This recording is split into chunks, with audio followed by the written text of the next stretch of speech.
ziaratan mbokk internet yi nuyu nañ leen ziar nañ leen fi ñu leen daan nuyoo di leen wax ne tey aussi dañ déplacé wu ñëw seet si un jeune très ambitieux un jeune entrepreneur mën naa ne un jeune politicien moom la ñëw seet si tey fas yéene seek ak moom waxtaan en l'occurrence Makebe Kebe nekk un jeune qui nous vient de la région de Kaolack moom la ñëw seet si membre fondateur du mouvement Jeunesse Nouvelle Vision moom la ñëw seet si fas yéene seek ak moom waxtaan parce que il a des choses à dire il a des arguments à faire valoir bokk na ci lu waral tey ñu déplacé wu ñëw seet si ko parce que c'est un jeune comme j'ai l'habitude de le dire rek mën naa ne avenir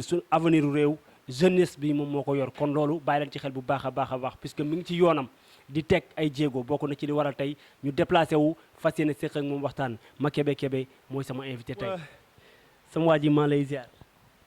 maa ngi lay delloo ziar Seydina. ci loo ne. maa ngi si jàmm. Makebe.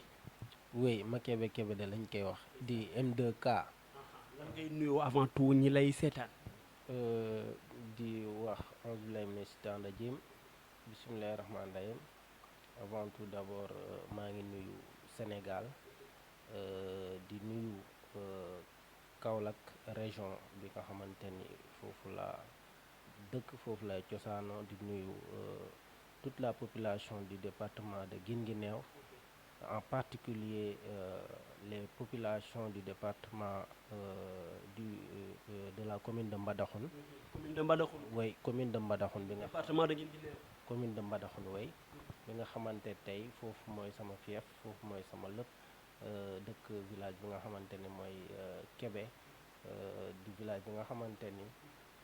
noom la porté et bugg ko hisser au plus au sommet incha allahu rabbi. loolu mooy ambition. ambition bi mooy ma yóbbu Kébé au plus haut niveau parce que sama ambition politique loolu moo koy motiver maanaam Seydina. T'es un jeune ambitieux puisqu'un entrepreneur déjà âge bi nga toll nga porter aussi casquette politicien créer un mouvement tu es le fondateur du mouvement Jeunesse Nouvelle Vision n'est-ce pas 4T mooy toog fii tekki fii te duma toj duma taal. toog fii tekki fii te duma toj duma taal loolu mooy 4T. loolu mooy 4T. concept la wala philosophie. non loolu sunu philosophie la loo xamante ni lu ñu gëm la te tamit moom la ñuy wéyee par rapport ak mouvement bi nga xamante ni tey Sénégal gi yëpp ak àdduna laa bëgg ñu xam ko te tamit di jëfee li nga xamante ni le leader du mouvement Jeunesse Nouvelle Vision noonu lay doxalee muy M2K créer mouvement bi nga xamante ne tey mooy mouvement Jeunesse Nouvelle Vision avec les 4T di toog fi tekki fi te duma toj duma taal mouvement boobu nag tey jii nii li ko tax a jóg mooy gis nañ Sénégal ni mu méttee gis nañ aussi Sénégal ni ndaw ñi malgré li nga xamante ni mu ngi fiy xew ci ay coono àdduna mais aussi ci ay jafe-jafe yoo xamante ne wax dëgg yàlla askan bi ñu ngi koy dund surtout la jeunesse ma ne man pourquoi pas ma créer li nga xamante ne mooy mouvement bi nga xamante ni tey jii nii day jàppale ndaw ñi ci ay formation jàppale leen ci wàllu liggéey jàppale leen ci entrepreneuriat et tout de telle sorte que tey jii nii ñi nga xamante ne dañuy jël gaal gi di dem ñooñu mën a toog fii nii tekki fi mais aussi saa ñu toj saa ñu taal. Immigration clandestine bokk nga ci ñu taxaw di ko xeex. Seydina immigration clandestine concept boobu dama ci yàgg a dox tey jii nii boo xoolee immigration irrégulière bi nga xamante ne tey jii nii sama morom yu bëri périr nañ ci géej gi te ñu doon ñoo xamante ne wax dëgg yàlla tey waroon nañoo taxaw seeni njaboot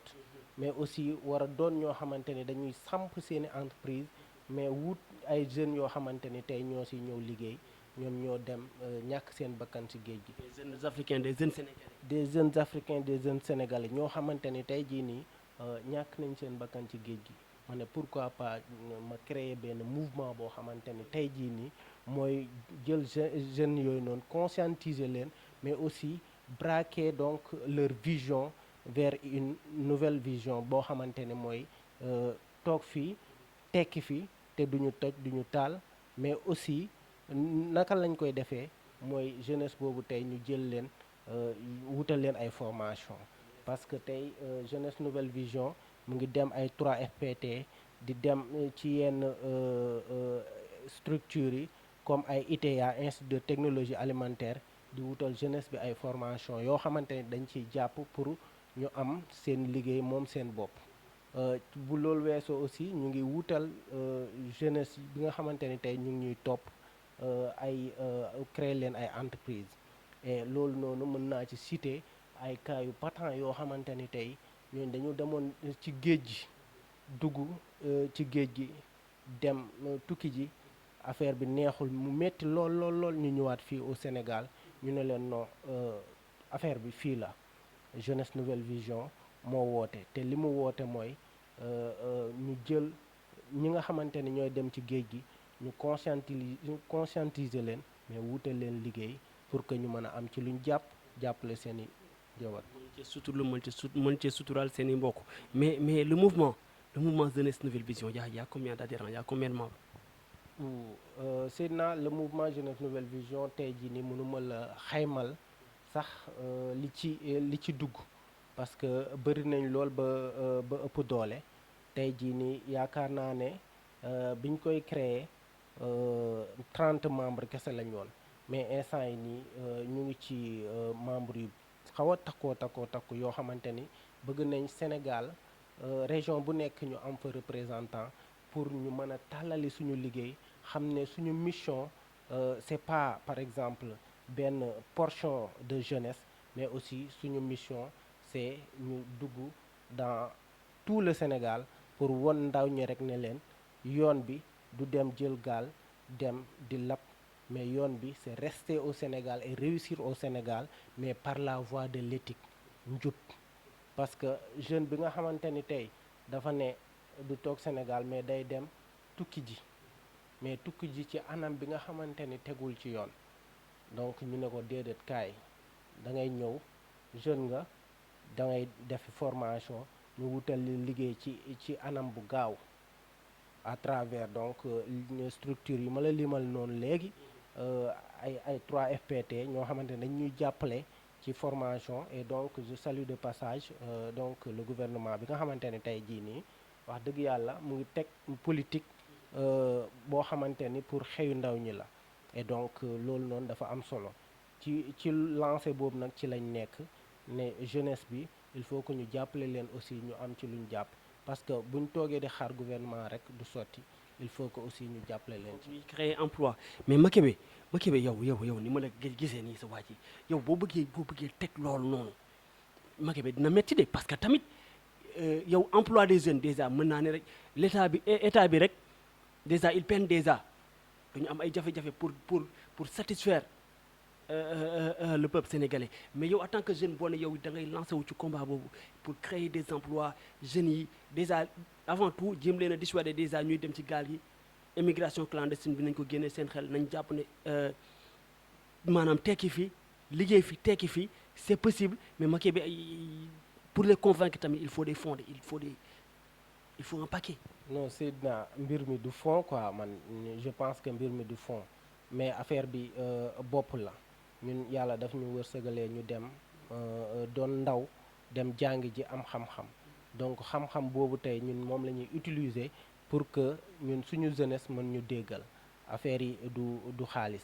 mais aussi ñu tegal leen xam-xam bu wër te ndaw xam-xam la bëgg ndaw Sénégal dañoo bëgg ko am xam-xam. am na solo xam-xam dafa am solo boo leen waxee li nga xamante ne mën nañ ko dégg dinañ ci topp te dinañ ci gis njëriñ tey jii ni imagine toi jeune bi nga xamante ne tey dafa jóge Sénégal dem jàngi ñu ne ko mën ngaa jóge Russie jaaree fa dem Maroc ñu nax ko dugal ko ci ay Zodiac mu dem ba ci gaal gi mu dem ba ci biir gaal gi ñuy xëm di def lu nekk lu dem ba ci biir géej gi ñii lab ñii des tey kooku noonu demaat doon rescapé ñëwaat ba Sénégal daje ku mel ni M2K donc le leader du mouvement Jeunesse Nouvelle Vision mu ne ko kaay dama lay teg ci yoon bi yow sa place du dem ci ay gaal sa place c'est ici au Sénégal tu peux rester ici et réussir ici et je lui ai créé donc une entreprise boo xamante ne tey jii nii gis na ci boppam lool boo xamante ne tey jii nii mu ngi ci suturlu ak ñeneen ak ñeneen ak ñeneen ñi nga xam qui travaille dans quel domaine, qui excelle dans quel domaine? qui travaille dans le domaine du commerce comme AGT Aïssata Global Trading benn la ci entreprise yi nga xamante ne tey dañoo adhéré wu ci mouvement Jeunesse Nouvelle Vision parce que mouvement Jeunesse Nouvelle Vision ñoom ñoo leen jàppale teg leen ci yoon bi de telle sorte que ñu mën a accéder au sommet accéder aussi sur le marché de l'emploi yi nga xamante ne tey moom la ñuy xeex. Avant tout dama lay kaañoo sànq bi ma naan il faut des fonds gars je le crois parce que gëm naa ne tey moom jamono ju ñu toll nii lu waaye di soobu lu ne xaalis da cee baax mais xam-xam dafa jiitu lépp. Je vais dire une chose gis nga boo récupérer benn sénégalais rek sa mission mat na boo ñëfee ba benn sénégalais réussir yow ci sa engagement ci sa dévouement ci sa xam-xam nga ñafe ba teg benn sénégalais ci condition bu baax ba mu mën di liggéey rek di ci am lu mu suturlu jàppal ni yow sa mission accomplie waxuma la nag boo réussir plusieurs cas benn dizaine wala trentaine wala quarantaine wala je ne sais pas centaine ce qui est clair mooy man sama conviction personnelle mooy waay yàlla juy taxaw di ñafe pour beneen waay yàlla am jàmm kooku il mérite le respect yaa may dégg parce que aussi wax naa ko fu ne de nee naa ñun africain wala ñun sénégalais loolu moo ñu manqué yéenante jàmm yow nga war a mën a toog xalaat ne diwkat war naa ko mën a jàppale pour mu avancer diwkat lee mu yëngu est-ce que bu ma ko poussé du avancer diw na avancer na am dara na am jàmm loolu daf ñoo manqué fii ci Sénégal te noonu la ñu war di dundee góor jàpp ci góor jàppale góor jàllale góor yaa may dégg mais benn instant des jeunes comme toi vous avez besoin de respect de plus de considération maanaam war nañ leen delloo cër bi mais aussi teg leen ci place boo xam ne moom ngeen mérité parce que fi ngay xalaatee néew na fi ñuy xalaatee noonu xam nga la moo fi nekk diw mu ngi dem jóge na ci benn àgg na ci fukk nañ damm tànk yi nañ ko yàqal nañ ko delloo ginnaaw looloo fi bëri looloo bëri Afrique moo bëri Sénégal diw mi ngi dem bàyyi ñu fi nañ ko yàqal mais diw demoon na am ay jafe-jafe bàyyi ma jéem a xool fan laa koy teg nan laay jëflante ak moom ba mu mën a tegwaat ci yoon mën a am jàmm mën a liggéey am lu mu suturlu am lu mu jëriñ ay mbokam loolu dafay jafe kon avant tout félicitations. merci beaucoup Seydina li nga wax noonu am na solo et que dama jàpp ne ndaw da nga war a amal njëriñ sa askan te askan bi tey ñun moo ñu tax ñuy liggéey suba ak ngoon guddeeg bëccëg tey tamit comme ni ma la ko waxee rek ñun Kébé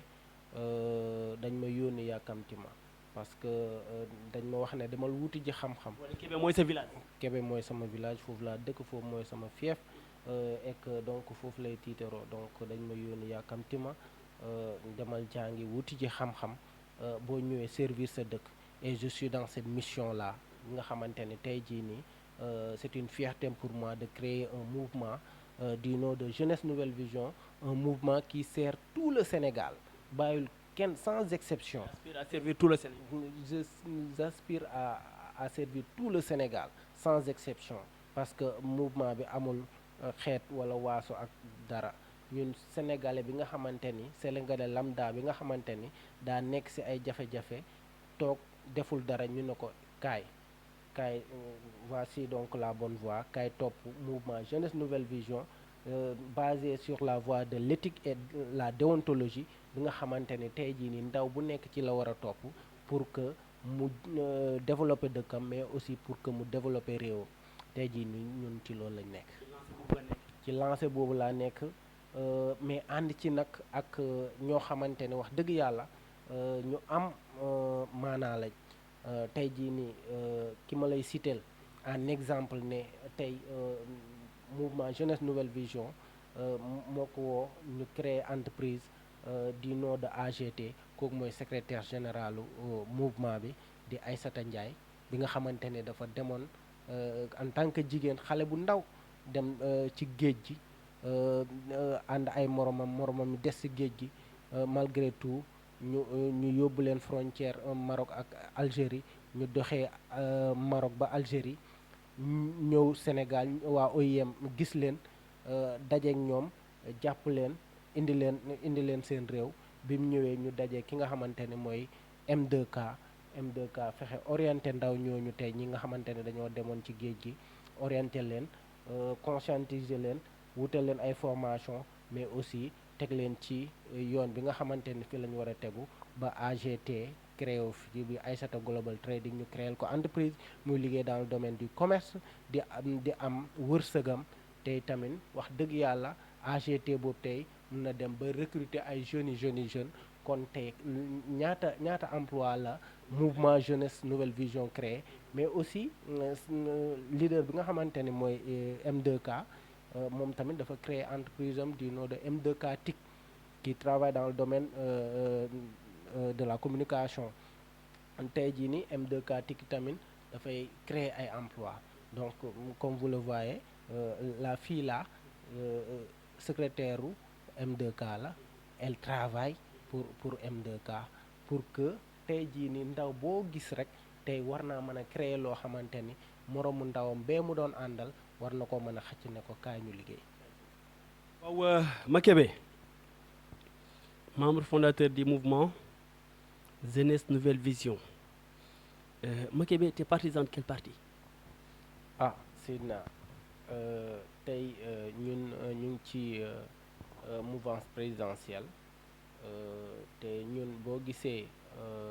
ñun ñu am naal bu toll ni servir le Sénégal à travers donc le mouvement Jeunesse Nouvelle Vision.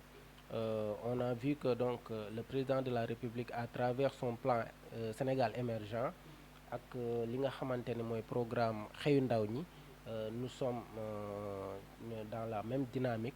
nga xamante ni mooy ñu wuutal ndaw ñi fu ñu jàpp pour que sunu Sénégal bi benn ndaw du fi tawat ne dafay dem jël gaal gi pour dem ci géej gi yaakaar. mission possible mais très compliquée l'emploi des jeunes fexe ba jeunesse bi ñëpp am emploi mission possible mais très compliquée. oui affaire yi Sénégal ñun ñëpp a ko moom donc ku ci nekk bu defee comme M2K wut lu mel nii di jaarale ci ndaw ñi ci yoon bii nii pour ñu am xëy mais aussi pour ñu am fu ñu jàpp yaakaar naa ne ku ci nekk bu defee noonu rek mission bi ngay wax ne dafa compliqué bu boobaa yaakaar naa dafay yomb. day mujj yomb. li ngay wax ne gëm nga ko. mais bien sûr. mais da nga ne ci mouvance présidentielle nga bokk c'est-à-dire APR nga nekk mais vous êtes critiqué de toutes parts vous essuyez beaucoup de critiques nu mu demee noonu. waaw critique mënut a ñàkk gën gi mbindeef sallallahu alayhi wa sallam ñëpp dañ ko doon critiquer mais fu mu mujj mais dëgg rek mooy dëgg tey jii nii kenn mënut a matal lépp tey jii nii yow sa néeg bi nga dëkk tey munoo wax ne néeg bi lépp dina mat dinaa meubler lépp munoo wax ne lépp dinaa ko meubler. mu taw am sax fuy senn comme ça. non yenn saay mu am foo xamante ni day manqué donc président Macky Sall mënut a dajal Sénégal yëpp.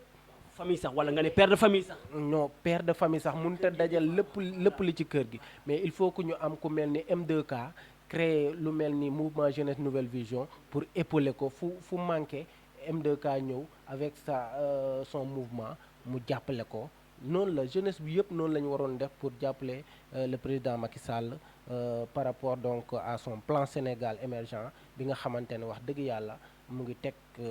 Sénégal dans les rails de l'émergence. loolu nga gis da nga gis ne sa leader mu ngi teg le Sénégal sur les rails de l'émergence. waaw mais bien sûr parce que Sénégal ku ko xamoon depuis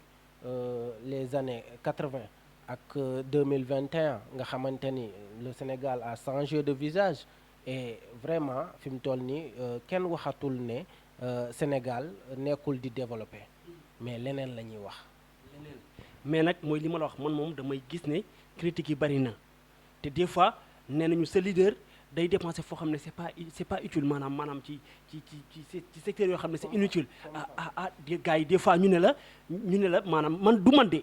man moom je me permets de poser des questions mais des fois ñu ne la terre bi train express régional bi nee nañu du woon quelque chose de très important. waaw foofu noonu Seydina dinaa sawar pour tontu ci parce que Sénégal terre ñu ngi koy door a am. ñu ngi koy door a am ñu ngi koy door a am kon cela veut dire que ñun xamuñu lan mooy terre xamuñu lan mooy njëriñu terre tey damay gërëm ki nga xamante ne tey mooy président de la république par rapport ak li nga xamante ni indi na ko muy terre bi tey incha allahu rabbi nee nañ dina daw en décembre te yaakaar naa bu dawee une semaine Sénégal yi yëpp dinañ wax ne président Macky Sall bu yëgoon teel a indi terre parce que solo bi ci nekk moo bëri ku wax ne terre amul njëriñ rek da nga koo xam.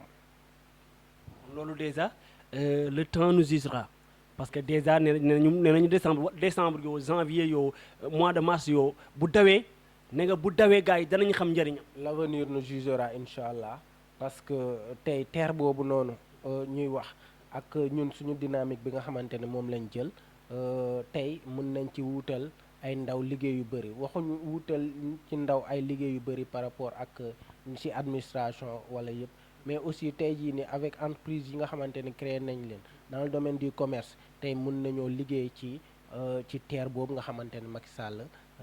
créé na ko tey tamit bu ko créé rek créé na ay emploi te emploi yiñ ci mën a jël kenn xamul nu mu toll parce que tey à travers donc le SETER bi nga xamante ne tey mooy ki nga xamante ne tey mooy recruter ay jeunes pour ñu liggéey ci terre bi yaakaar naa ñu ngi def liggéeyu am solo di recruter ay jeunes di leen former pour que terre bi bu opérationnel jeunesse bu bëri mën nañ ci liggéey te tamit loolu lañ bëgg am suñu terre dawalal ko suñu bopp mu jëriñu. Makibe objectif bi lan la fan nga jëm tu aspires à aller jusqu'où en politique. Bon, la sorte que je disais à mes amis depuis l'université dama leen doon am habitude di wax ne moi je vous donne rendez-vous au sommet. Pourquoi? Parce que ñun on vise loin parce que tey jii nii. Loin c'est aller jusqu'où? Aller jusqu'au bout du bout. Aller jusqu'au bout du bout. Politique, quand on dit au sommet, ça veut dire devenir président de la République. Mais pourquoi pas? Pourquoi pas? Pourquoi pas? Parce que c'est pas pour rien que j'ai quitté le petit village Kébé. Hein, pour venir ici travailler mais aussi def loo xamante ni tey jii nii buñ koy seet tuuti na ou bien rëy na par rapport ak ki nga xamante ni tey c'est un petit villageois qui vient et créer li nga xamante ne tey jii nii moo jommal Sénégal lépp mooy mouvement jeunesse nouvelle vision avec les 4T toog fi tekk fi te du ma toj du ma taal. Un jeune villageois qui vient pour bouleverser la hiérarchie. Pour se hisser au sommet. Bien sûr, parce qu'on en est confiant et que, Inch'Allah Rabbi, Yalla dinañu yóbbu foofu noonu par la grâce de Dieu, Inch'Allah. Gars yi nee nañu l'appétit vient en mangeant, n'est-ce pas? ma kaañoo la tuuti boo yow est-ce que nekkoo sa village rek xaw a am la classe personnalité comme ça rek gars yi ne la affaire bi yow la rek nga jàpp ne affaire bi yow la parce que tamit c'est pas facile de. politique dafa yéeme dafa bari ay bagages. Non Seydina ñun yaakaar naa ne par rapport ak suñu village sax ñunu duñu fa wone suñu mënin parce que ñun li nga xamante ne tey moo ñu motiver en politique waxoon naa la ko sànq mooy suñu cosaan fi nga xamante ne foofu lañ dëkk parce que dañ fa dëkk gis ñoo xamante ne tey jii ni ñu ngi ci politique te defuñu fa loo xamante ni tey jii ni loo xamante ni population bi mën nañ ci jàpp tey jii ni boo gisee en politique mag boo xamante ne tey nekk na ci politique ay 14 ans doon conseil municipal munoo defal sa dëkk dara un jeune boo xamante ni du conseil municipal bokkul ci mairie tey jii ni toog di def ay preuve di indi ci dëkk ba population bi yëpp di ko gis te defeewu ko ngistal defeewu ko pour ñu fal ko mais da koo def rek pour participer ci développement dëkkam te dama la waxoon sànq ne ñun dañoo nekk ci démarche boo xamante ni ci démarche participative la boo xamante ni ñun dañuy jël li nga xamante ni tuuti moom lañ am di ko participer ci suñu développement gox.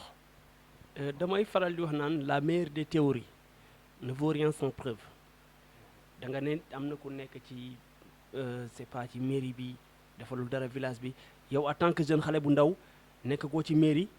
yoragoo fonction bu dëgër yaa ngi teg say preuve ci sa village kon kooku déjà c'est pas des théories kooku c'est maanaam loo pratiquer la loo jëf la ñu gis kon déjà bu fekkente ne gars yi jox nañ la bopp c'est parce que da nga ñëw nekk un gosse de rien du tout commencé teg ñuy gis di def ay preuves ñuy gis. oui bon ñun dañoo nekkoon ay xale yu ndaw di gis mag ñi ñu nekk sur la voie de la politique di ci gont suba ak ngoon guddeeg bëccëg mais en vain duñu apporter dara. rien du tout que ba en vain mooy rien. en